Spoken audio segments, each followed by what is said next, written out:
Katika hatua kali ya kudhibiti usafirishaji wa bidhaa usiofuata sheria na kuongeza mapato ya serikali, mamlaka ya forodha nchini Burkina Faso imetangaza kuwa kuanzia Jumatatu tarehe 9 Juni mwaka huu, malori yote yanayobeba mizigo iliyozidi kiwango cha kawaida cha uzito au ukubwa yataanza kupakuliwa moja kwa moja katika magala ya forodha kabla ya kuanza mchakato wote wa forodha. Tangazo hili limetolewa rasmi na mkurugenzi mkuu wa forodha Adama Ebdo kupitia notisi maalum iliyotolewa tarehe 8 Juni mwaka huu. Katika notisi hiyo, Adama ameeleza kuwa hatua hiyo ni ya lazima ili kuhakikisha kuwa maafisa wa forodha wanaweza kubaini kwa usahihi kiasi halisi cha mizigo inayosafirishwa na hivyo kuweka msingi sahihi wa kutoza ushuru unaostahili. Kwa muda mrefu, mamlaka ya forodha imekuwa ikikumbwa na changamoto ya magari ya mizigo kupakia bidhaa kwa kiwango kikubwa kuliko kinachoruhusiwa, hali inayosababisha hasara kubwa ya mapato ya serikali na pia kuathiri vibaya miundombinu ya barabara nchini. Kwa kupakua mzigo wote kabla ya ukaguzi wa forodha, mamlaka itaweza kutathmini upya kiasi cha bidhaa na kulazimisha waliosafirisha bidhaa hizo kulipa kodi na ushuru stahiki.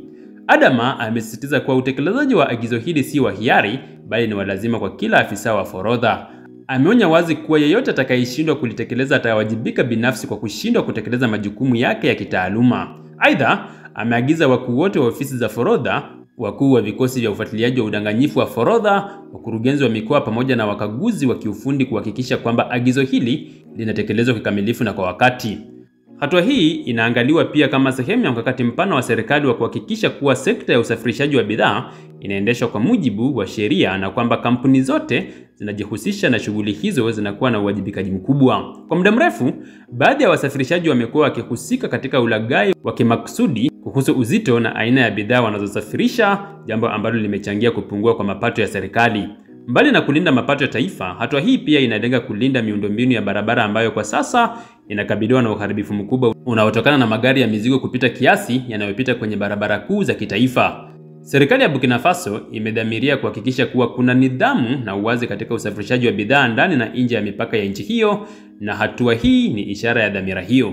Katika mazingira ya sasa ambapo Burkina Faso inatafuta njia za kuimarisha uchumi wake wa ndani na kupunguza utegemezi wa misaada ya nje, hatua kama hizi zinaonyesha uelekeo wa serikali kuelekea kujitegemea kiuchumi na kuweka msingi wa nidhamu katika taasisi zake. Kwa mujibu wa wataalamu wa uchumi na sera za umma, agizo hili linaweza kuwa mfano bora wa namna ya kuimarisha ukusanyaji wa mapato bila kuongeza viwango vya ushuru, bali kwa kubana mianya ya upotevu wa mapato uliokuwepo awali. Wachambuzi wa sekta ya forodha wanasema kwa utekelezaji wa agizo hili unahitaji ushirikiano wa karibu kati ya mamlaka za forodha, polisi wa usalama barabarani na serikali ya mitaa ili kuhakikisha kuwa hakuna mmiliki wa lori au msafirishaji anayeweza kukwepa utekelezaji wa agizo hilo.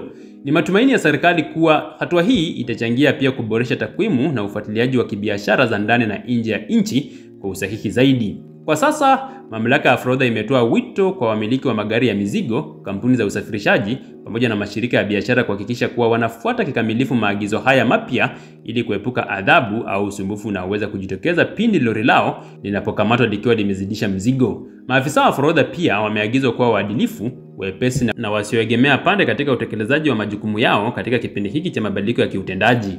Hatua hii inaonyesha namna serikali ya Burkina Faso inavyochukua hatua madhubuti na za moja kwa moja kuhakikisha kuwa sheria za nchi zinafuatwa kikamilifu na kuwa kila mfanyabiashara anachangia ipasavyo katika maendeleo ya taifa kupitia kulipa kodi stahiki.